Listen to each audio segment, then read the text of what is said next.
lunes a viernes, de 11 a 12 meridiano, Agenda Nacional, por Multimedio Teleradio América, 7 medios diferentes y un solo mensaje.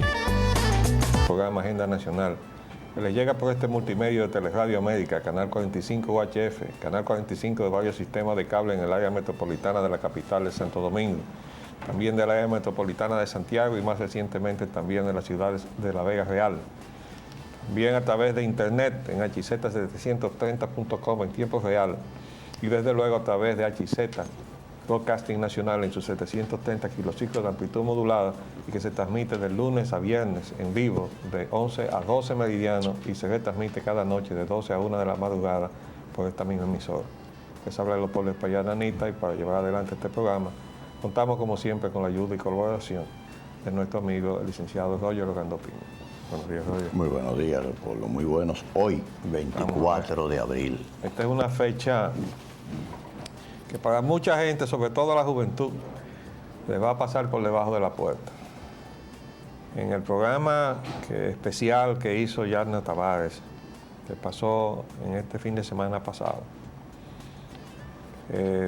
pasaron una encuesta de unos 10 jóvenes, estudiantes, se puede decir, de los cuales creo que 2 sabían de qué se trataba el 24 de abril. Y ahí se habló de que había una conspiración del silencio. Yo creo que va más allá de la conspiración del silencio. De la simple conspiración del silencio. No es callar únicamente esa página hermosa de la historia reciente de la República en ese proceso de lucha por la democracia, sino es la de aplastar el espíritu de lucha de los pueblos latinoamericanos y en el caso concreto nuestro, del pueblo dominicano.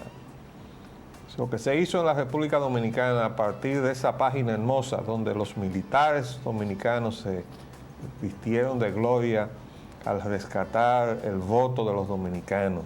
Y repetimos que esa es en la historia americana la primera vez que un ejército se levanta en sus cuarteles para devolverle su voto al pueblo. La segunda vez fue ahora en Venezuela.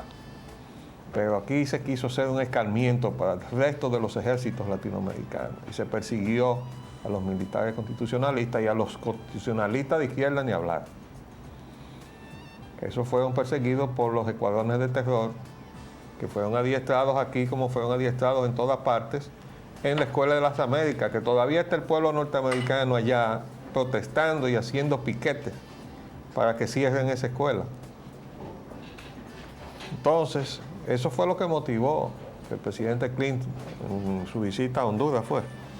Sí. A Centroamérica, no recuerdo exactamente a cuál de los países. Honduras o El Salvador. Él pidió perdón por el rol que había jugado los Estados Unidos en formar esos escuadrones de terror para hacer los genocidios que se produjeron en Centroamérica. En esa guerra soterrada del periodo de la Guerra Fría, donde en todas partes en el territorio latinoamericano se estaba peleando. Entonces, nosotros tenemos que recordar el 24 de abril como una fecha honrosa para la historia de la República, porque demostramos los dominicanos que tenemos amor por la libertad y además porque estamos apegados a lo que es la esencia de la democracia, que es el voto. Desde luego que hemos venido a parar en un proceso de involución, donde ya la democracia no vale nada, ni aquí ni en ninguna otra parte de Latinoamérica. El descreimiento y la frustración que viven los pueblos latinoamericanos con esta nueva democracia, a partir de gobiernos extraídos de elecciones fundamentalmente libres, pero que cuando suben al poder demuestran estar comprometidos con los peores intereses foráneos y nacionales para conculcar la condición y calidad de vida de sus gobernados, de sus electores, la gente que votaron por ellos. Y el resultado, desde luego, es desastroso para la democracia. El mal, ¿dónde está? Está en los partidos políticos, los que están, digamos, incorporados al sistema de una manera tradicional porque se pervierten en el uso del poder. Aunque se estén turnando, cuando llegan ahí el apetito por lo material, por el dinero, por el boato, es irresistible para mucha gente. Y entonces lo que estamos viendo es una carrera enmarcada en la corrupción, de gobierno en gobierno, a ver quién lo hace peor. Y en eso estamos en este momento. En eso estamos en este momento. De modo que sirva la fecha para hacer esta reflexión. ¿Qué podría yo agregar a lo ya expresado por usted? No creo que sea mucho, pero yo voy a hacer dos acotaciones. La primera es con respecto a la pequeña encuesta que hizo el programa en el que usted tuvo participación con Yanna Tavares y un grupo de selectores, protagonistas del proceso del restablecimiento de la constitucionalidad en el país. Es que no me extraña, puesto que ya todos estamos observando la descomposición que hay en el sector importantísimo para el sostenimiento de la identidad nacional como es la educación. No me sorprende que con respecto al movimiento reciente, todavía 37 años apenas, del 24 de abril, no tengan gran información, gran conocimiento la juventud nacional. No la tiene de la independencia, el proceso de independencia de la República, ni de la restauración, ni de los padres de la patria. No la tienen con respecto a lo que es realmente su lar patrio. Ellos viven ignorantes de todas esas cosas porque lo ha subtraído una transculturización y una ausencia de educación y de la responsabilidad del gobierno en su rol para mantener ese mensaje, para mantener esa conciencia dentro de todos los dominicanos, pero muy particularmente la juventud. Ellos sí saben cuándo es el Halloween, o cuándo es el Thanksgiving, o cuándo son algunas otras fechas más que no están en lo absoluto integrada dentro de nuestra cultura ni dentro de nuestro proceso histórico. Esa, desgraciadamente, ha sido la gran ausencia de la conciencia en la juventud nacional. Y por otro lado, me voy a referir también, a hacer esta mucho más corta, que en una fecha como la de hoy, que se lanzaron a dar su vida y a sacrificar la de sus familiares y la de todos sus amigos, los militares y los civiles que se incorporaron, que nos incorporamos al movimiento constitucionalista de manera espontánea unos y de manera ya más integrada en forma de un proceso político otros, como es el arquitecto aquí a mi derecha, el gran amigo, el hermano Leopoldo Payán Anita, y yo de una manera espontánea ya a partir de la misma fecha en que se pronunció el golpe, que fue la fecha que se conmemora hoy. Esto llevó a que se motivara y se motorizara una gran reacción de parte del poder hegemónico en este continente, y comenzó una represión enorme una vez cesó y se llegó a un acuerdo en el proceso constitucionalista, y la persecución, todos sabemos, a los constitucionalistas de izquierda y a los que no éramos de izquierda también, de una u otra manera y con una u otra intensidad se realizó esa persecución. A los militares de eso no hay ni que hablar, ya sabemos quién ha sido la figura insigne del coronel Francisco Alberto Camaño Deñó y de la no menos destacada figura del coronel Fernández Domínguez Rafael Tomás. Bien, en América las consecuencias han sido las siguientes. En Centroamérica se crearon los escuadrones de la muerte que asesinaron arzobispos, sacerdotes, monjes. En Sudamérica se creó la Operación Cóndor, que ustedes saben que se instauró desde Chile, pasando por Argentina, Uruguay, Brasil mismo. En Paraguay ya tenía su cuestión asegurada, porque allí estaba Stroessner. Entonces, los 35.000 muertos de Chile y los 25.000 muertos de Argentina, etc. Todas esas son consecuencias de que los pueblos han querido realmente reaccionar para validar y para legitimizar su derecho de ejercer el voto y detener el gobierno que ellos quieren, no el que le quieran imponer o manipular. A eso se reduce el que el movimiento 24 de abril surgiera para reponer la Constitución de 1963, como surgió en Venezuela el movimiento último para reponer en el poder la Constitución que el presidente Chávez y al presidente Chávez en consecuencia, el pueblo se había dado a través de todos estos procesos políticos que tuvieron lugar en Venezuela. Continuamos con la politiquería dominicana y la campaña electoral, arquitecto. No, vamos al Día de la Tierra. Ah, Resulta ser que ayer fue el Día de la Tierra. Es decir, el día en que los movimientos ecologistas en todo el mundo se toman para dar más énfasis, o hacer un énfasis especial en la necesidad de que preservemos el ambiente en que vivimos. Porque si lo recibimos, tenemos que dejárselo a los que vienen detrás en las mismas condiciones, o mejores que en las cuales nosotros las recibimos, no peores.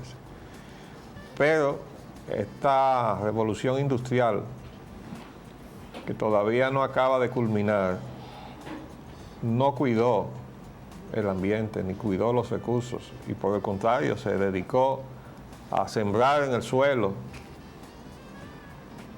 recursos tóxicos,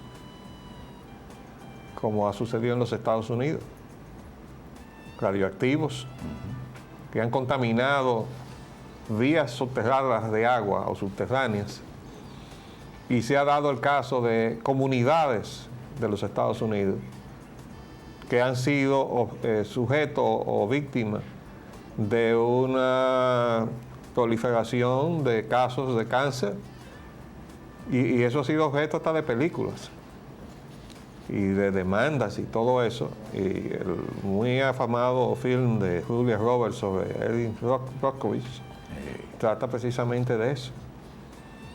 ¿Por qué? Bueno, porque la industria en los Estados Unidos, que maneja tóxicos, no tiene ningún escrúpulo en envenenar a su propio pueblo, y puede perfectamente disponer de manera irresponsable de esos tóxicos. Con lo mismo que ahora viene un barco de plutonio que quería pasar por las aguas territoriales dominicanas, y el gobierno dominicano, con muy buen tino, ha dicho que no se lo va a permitir. Y con un grado de responsabilidad que hasta ahora no se había mostrado. Nosotros hemos aplaudido esa posición del gobierno. Pero definitivamente el Día de la Tierra, en el país que se ha negado a firmar los acuerdos, todos los acuerdos de biodiversidad, los de Brasil y los de Kioto, y el propio Al Gore ya lo denunciaba en otro artículo que le trajimos. Pero ayer yo saqué del internet este trabajo donde dice Al Gore que en el Día de la Tierra las políticas de Bush ayudan a los contaminadores. Y aquí hay un extenso trabajo, dice: nuestro ambiente está bajo asedio. Entonces, como cuando usted en una guerra no está rodeado, pues es la frase que usó Al Gore. Esto está en inglés, desde luego tengo que traducirlo para que llegue a todos. Pero dice que la política imperante le da compensaciones a los contaminadores. Le da compensaciones económicas. Más que permitírselo, también lo compensa. Lo compensa y lo recompensa. Lo recompensa. ¿Verdad? Entonces, de eso se trata el lío de que es el rol de Enron en las reuniones en las cuales se estaba formulando la política energética del gobierno de Bush, que no se quiere revelar ni al Congreso. Acuérdense que los funcionarios estaban negados. Primero la Casa Blanca se negó a entregar las minutas de las reuniones. Después se citó al funcionario responsable, que estaba coordinando las reuniones, y estaba arrastrando los pies para no ir al Congreso. Lo único que allá en última instancia, cuando el Congreso lo notifica legalmente, si se revela, va para la cárcel. Tiene fuerza judicial. Va para la cárcel, ¿verdad?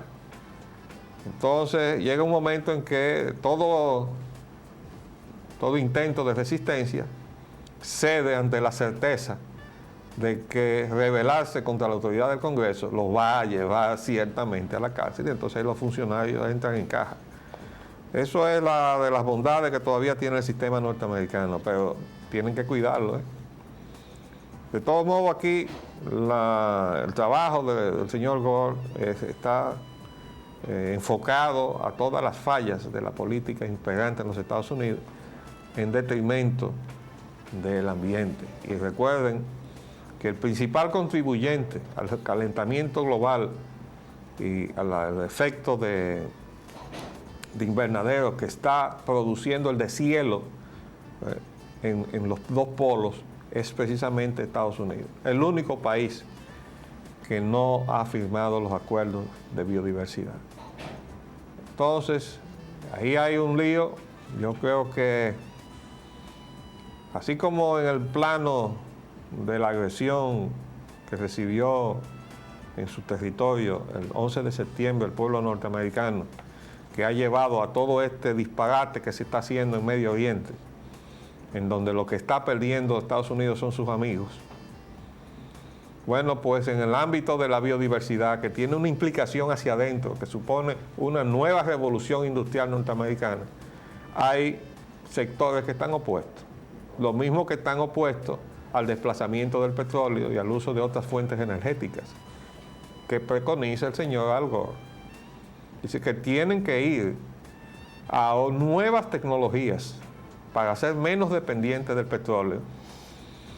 Aunque él dijo en su declaración, menos dependiente del petróleo importado, porque francamente Estados Unidos depende fundamentalmente del petróleo importado, pero tiene petróleo propio también. Pero no puede existir sin el petróleo importado. Entonces él dice, hay que buscar nuevas tecnologías. ¿Qué significa eso?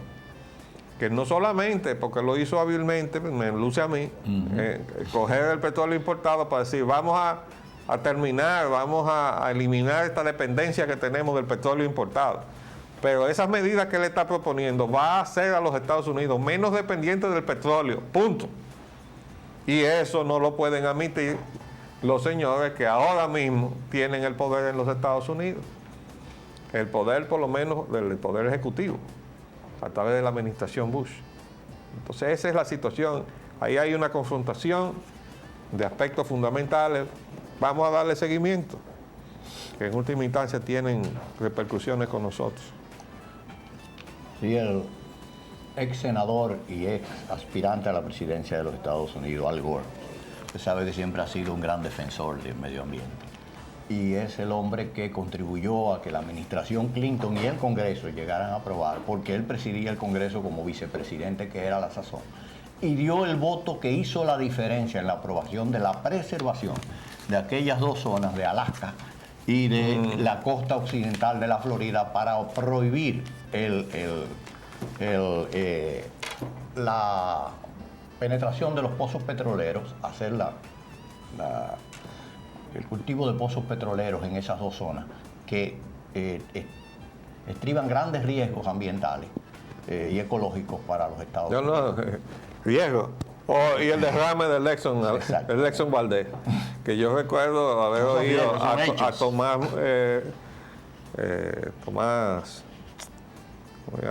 se me fue, el socio de Rafael en el programa. Tomás Castro. Sí, Tomás Castro Monegro. Citar el evento, él no se acordaba del nombre, un enorme derrame, fue el Exxon Valdez, y de aquí dijimos que el gobierno de Bush padre encubrió a la ESO, a la Standard Oil, para minorarle los efectos. Pero eso mismo está pasando aquí.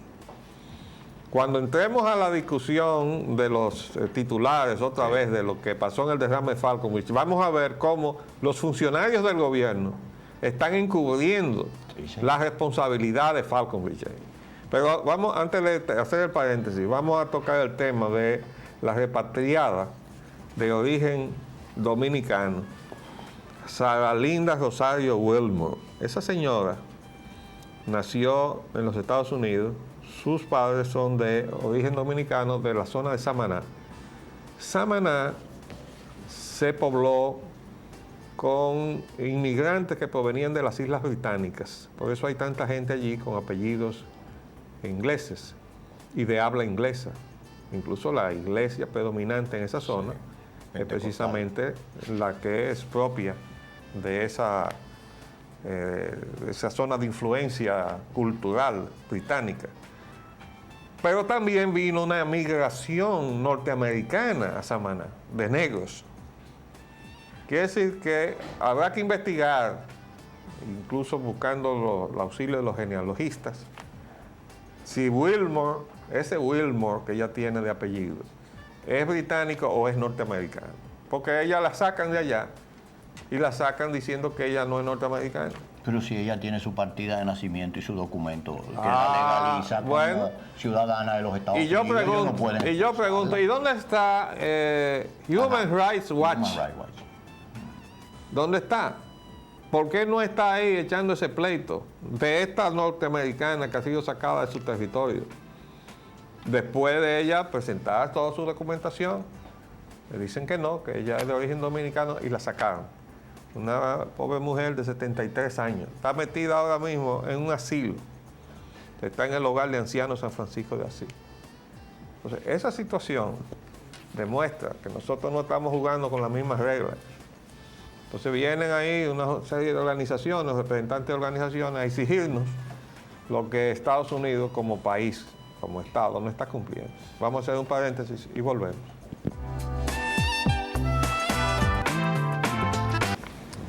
Dice aquí, en una de las muchas cubiertas que se han hecho periodísticas de su entrevista, donde el amigo Pepín Corripi, al salir, dio una serie de declaraciones. Pero cada periódico recoge lo que le parece interesante. Entonces, aquí este periódico, que por cierto es de Pepín, este es El Día, dice, Mejía reconoce que está haciendo campaña electoral. Bueno, el problema no es que esté haciendo campaña electoral. Es que cuando el presidente hace campaña electoral está haciendo uso de los recursos del Estado. ¿Cómo se sabe que lo están haciendo aquella gente que tienen posiciones, no han renunciado a ellas, están supuestamente en licencia, pero están haciendo uso de los recursos del Estado?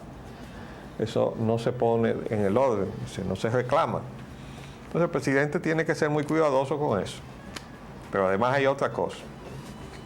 Por ahí anda una fotografía que yo no he podido localizar ahora, donde se ve un vehículo que lo que está es promoviendo la reelección del presidente. Por necesidad, Hipólito, 4 años más. Entonces, a la gente suspicaz se le ocurre que el presidente, esa campaña que él está haciendo de inauguraciones, yendo para aquí y para allá, es una campaña presidencial. Y no solamente para, como él dijo, que pienso repetir dentro de 4 años después, sino de la reelección, que todavía está ahí dormitando como un volcán que puede eruptar en cualquier momento en el Congreso, vistas las declaraciones de algunos de esos legisladores desaprensivos que nos gastamos nosotros, diciéndole y recordándole a cada rato al pueblo dominicano, aquí estamos nosotros dispuestos a hacer cualquier diablura. Entonces, si uno suma una cosa con la otra, me perdona el presidente, pero nosotros también terminamos sospechando que él está de alguna manera haciendo campañas reeleccionistas. Aunque para él es muy lícito hacer campaña para acreditar su gobierno. Bueno, si está haciendo cosas, lo lógico es que él reclame el mérito de las cosas que ha hecho. Pero repetimos que hay una línea muy tenue, difícil de precisar, pero que no se debe cruzar, entre esa acción lícita de reclamar el mérito de las cosas que está haciendo y otra cosa es la cuestión de salir, moverse, las aclamaciones, entre las cuales no faltan las peticiones de la reelección, y el que haya definitivamente gente de su gobierno comprometidos con ese propósito, aunque en estos días esos funcionarios estén callados. Pero entonces ahí las consecuencias que son las de la gente, los activistas que andan con promociones pegadas a sus vehículos. Entonces, Y además hay promociones pegadas en los muros de casas, es decir, no se limita a que haya vehículos. Entonces, eso anda mal, ¿eh? Sí, por ahí la cosa, anda muy mal. Queríamos hacer ese comentario para que no se piense que uno está en babia en este país. Aquí el que no corre vuela. El que menos corre vuela, dice un refrán por ahí. Bien, arquitecto, vamos a adentrarnos ahora al petróleo y combustibles, la creación de la Secretaría de Minas e Hidrocarburos. Bueno, esta es una iniciativa que tenemos que recibir con agrado, pero con cierta reserva. La iniciativa de crear la Secretaría de Minas e Hidrocarburos es un enfoque que nosotros habíamos puesto en la lista que le dejamos al presidente antes de su toma de posesión, las recomendaciones que le habíamos hecho sobre los cambios en la estructura administrativa del Estado, pero le decíamos que había que crear la Secretaría de Energía, Minas e Hidrocarburos. Entonces, ¿qué parte está faltando aquí? La de energía. Y ahora voy a explicar por qué. En algunos países hay una Secretaría de Minas e Hidrocarburos porque son países que son productores y exportadores de petróleo, el caso de Venezuela o el caso de México, y solamente atender al asunto de la extracción de esos hidrocarburos del subsuelo de sus respectivos países y guiar las políticas concernientes a eso y viajar y mantenerse, en fin, en todo lo que significa las concertaciones del negocio petrolero, se absorbe el tiempo totalmente de ese funcionario. Y entonces la función de controlar las cuestiones de energía la tiene otro secretario. Pero en el caso dominicano, y fue una de las reflexiones que le dejamos al presidente, al hoy presidente Hipólito Mejía, cuando todavía era electo, decíamos, la Secretaría de Industria y Comercio está sumamente recargada. Tiene que ver con el desarrollo industrial de la República Dominicana, que es sumamente importante. Tiene que ver con el comercio en sus dos dimensiones, que en algunos países también se maneja separadamente. Comercio exterior y el comercio interno, que es clave. ¿Por qué? Porque ahí es donde se implementa la política de todo gobierno para preservar el interés de los consumidores y evitar los abusos y los excesos en los precios, etcétera, a base de arreglos oligopólicos o monopólicos de la oferta en perjuicio de la demanda, que son los consumidores. Entonces, una política de protección al consumidor es una política a tiempo completo. Bueno, eso es lo que concierne a un comercio interno, ¿verdad? Y que no resulte en desestímulo al productor, porque hay que mantener un equilibrio entre ambas cosas. Pero estoy diciendo que todo eso está bajo una sola secretaría, y súmele a eso entonces energía, o sea, todos los problemas de electricidad, y súmele también lo concerniente a la regulación de los precios de hidrocarburos y también todo lo que concierne a minería. Bueno, sencillamente, no sabemos cómo nadie puede dar abasto cubriendo todos esos frentes, un solo titular. De modo que habíamos reiterado incluso oficiosamente, hace ya un tiempo, unos meses atrás, la recomendación de que se contemplara la Secretaría de Energía, Minas y Hidrocarburos. Yo lo mandé al Congreso Nacional desde el gobierno anterior, cuando se estaba discutiendo esa ley de hidrocarburos. A la senadora Ginés Burnigal, que no me deja mentir, le mandé todo lo concerniente a un profundo análisis que hizo, un documento de muchísimas páginas. ¿Qué hicieron con eso? Yo no sé a dónde lo zumbaron. No le hicieron ningún caso. Donde recomendábamos crear la Secretaría de Energía, Minas e Hidrocarburos, diciendo, mientras no haya un ente que esté en capacidad de concentrarse en los problemas que tienen esos sectores y tienen una íntima relación. ¿Por qué? Porque la generación eléctrica dominicana es fundamentalmente térmica. Y esa base térmica significa el uso de hidrocarburos, quemar hidrocarburos, o sea, quemar gasoil o diesel oil, quemar fuel oil o quemar carbón. Pero la generación eléctrica se fundamenta en generación térmica y un poco de energía de los saltos hidroeléctricos en las horas pico, que es el uso racional del agua de las presas para uso de generación eléctrica.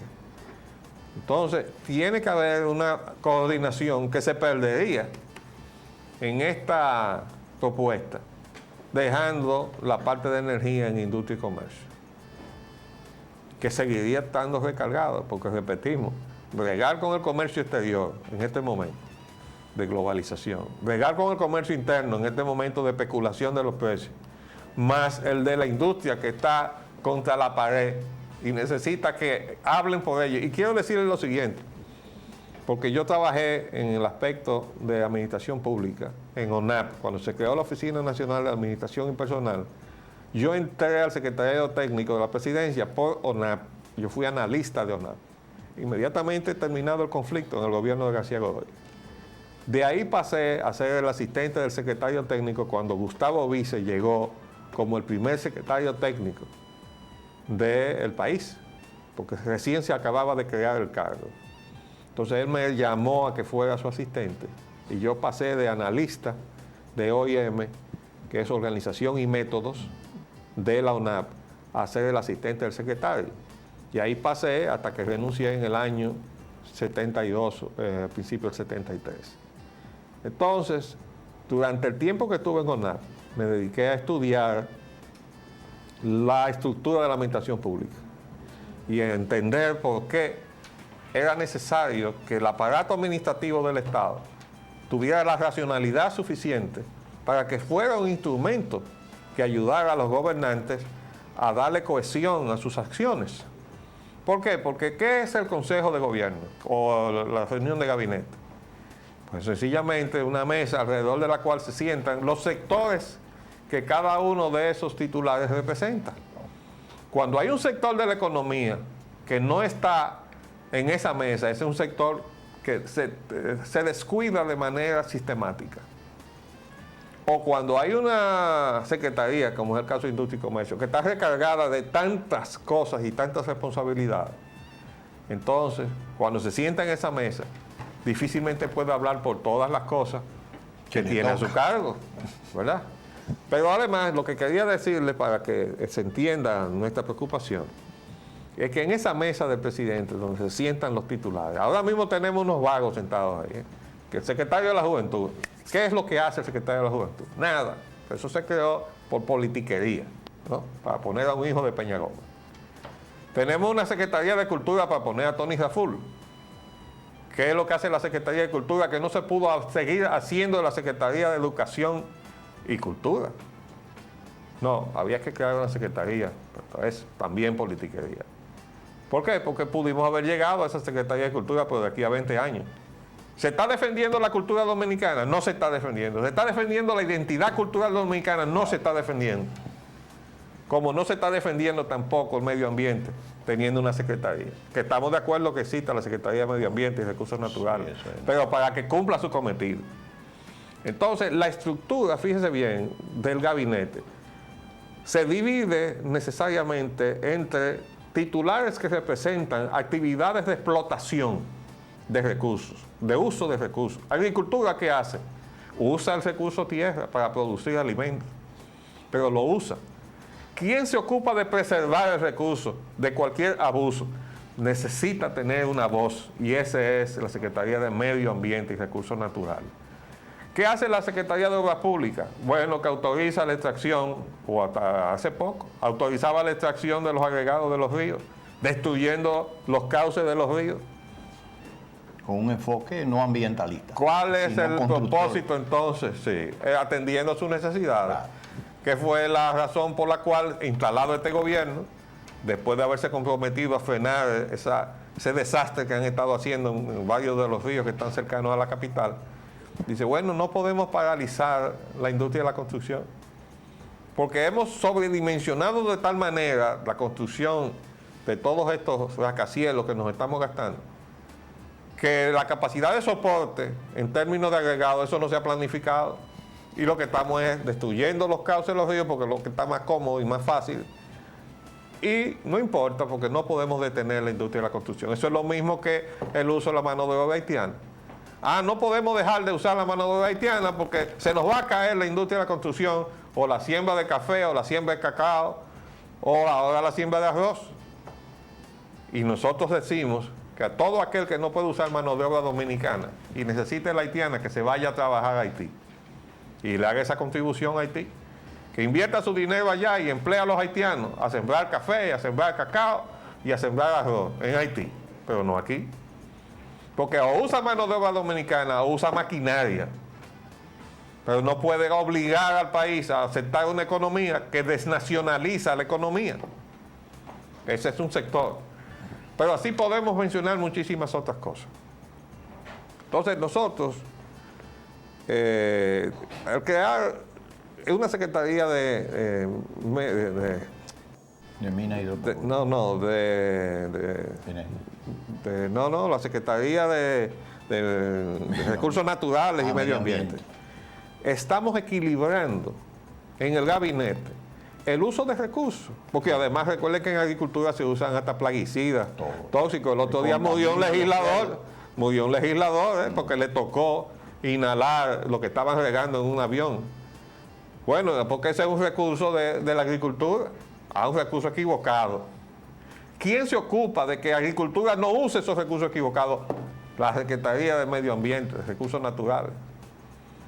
Entonces ese es el factor de equilibrio, por eso es necesario que cumpla su cometido, que no lo está cumpliendo, como vamos a ver, porque pasando ahora, vamos a decir rápidamente lo siguiente, que anuncia el secretario de Industria y Comercio que la República Dominicana negocia con Trinidad un acuerdo igual al San José. Y ya eso lo habíamos mencionado aquí como información y decíamos que eso era una iniciativa plausible y necesaria para lograr tener una diversidad de la oferta, para evitar situaciones en un momento dado, como la que se apuntó que iba a suceder en Venezuela y afortunadamente no pasó. Pero es mejor tener un abanico más amplio. Tenemos que hacer lo mismo con Colombia, con respecto a las importaciones de carbón, y yo creo que eso va bien encaminado. Pero volviendo ahora al derrame de petróleo, Roger. Sí, mire, derrame de petróleo de Falcon Bridge. No hay petróleo en Jaina. ¿Quién dice eso? No sé. Eso fue el lunes. Ajá, pero ¿quién dice eso? Lo dice Falcon Bridge. La UAS, la Universidad Autónoma de Santo Domingo, afirma que el derrame de petróleo es muchísimo peor que lo que se dice y que de lo que pretenden. No se habló de 2.000 y 3.000 galones. Bueno, sigue leyendo. La UAS habla por 150. Y la UAS estima 200.000. en más de 150.000 galones de derrame de petróleo. Y quizás 200.000. Y quizás 200.000. Pero oigan esto. El asunto es que dice la Secretaría de Medio Ambiente y Recursos Naturales Ahí sí hay. que no se puede cerrar el oleoducto, porque el cierre le provocaría pérdidas a la Falcon Beach y un daño enorme a la economía, dice un funcionario de la Secretaría de Medio Ambiente y Recursos Naturales. Más que eso. Hoy, ¿cómo es que un funcionario del gobierno, del Estado, frente a este desastre, además, perdónenme, el secretario, ya propiamente, Moya Pons, sale ahora diciendo que Falcon Beach no ha violado ninguna disposición, no ha cometido delito. Eso sí es grande, María Santi. Entonces, como es natural, le dicen en uno de los reportajes, el periodista, le saca lo que dice la ley, a pesar de que la ley dice que todo el mundo que produzca un daño es responsable del daño que ha producido. Y debe pagar por eso. Bueno, una cosa es que Falcon Beach haya hecho eso expresamente. Y fíjense que estamos reclamando desde el primer día. Díganos qué fue lo que pasó ahí.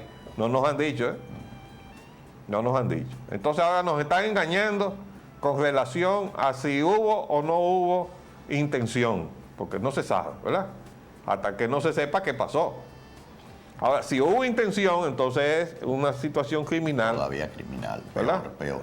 Pero si no hubo intención, entonces hay también otro delito. Criminoso. Que es el de el daño que ha ocasionado y el del descuido, el de la negligencia. Negligencia. Negligencia culposa. Negligencia criminal, porque el daño que le está haciendo a la capital de la República y a sus habitantes, yo quiero que me lo cuantifiquen, porque por ahí hay otra información que dice que el viernes van a decir lo que cuesta Bueno, reponer la cosa. Lo va a decir Medio Ambiente y Recursos Naturales, pero ellos no están asumiendo absolutamente nada. Todavía se está bombeando por ese oleoducto, porque lo acaba de decir Medio Ambiente, que no pueden cerrar eso. Porque eso le haría un daño terrible a la economía de Falconbridge. Y el daño terrible al país, porque nosotros no sabemos si eso sigue derramando. Y el hecho de que esté derramando o haya derramado no es suficiente razón para que usted detenga el bombeo por ahí. Entonces, ¿para qué tenemos la Secretaría de Medio Ambiente y Recursos Naturales? Ya dijimos con relación al proyecto de Boca Chica y Andrés, el del puerto, el megapuerto, que ahí, mientras se estaba arrastrando los pies con relación al proyecto de San Pedro de Macorís, que es el puerto natural que complementa el de Jaina para la zona metropolitana de la capital de la República, dejando el de Santo Domingo como puerto turístico. Sin embargo, el de San Pedro de Macorís no aparece la información, no es aprobado todavía, pero el de Andrés, que tiene una serie de conflictos donde se levantaron voces muy calificadas, tanto del sector turístico como del sector ambiental, para denunciar los daños que eso iba a ocasionar. Entonces eso, no, ahí Medio Ambiente estuvo de acuerdo. Entonces ahí fue. Yo quiero decirle que a Moyapón, que él tiene una enorme responsabilidad. Primero porque es el primer secretario de Medio Ambiente y Recursos Naturales.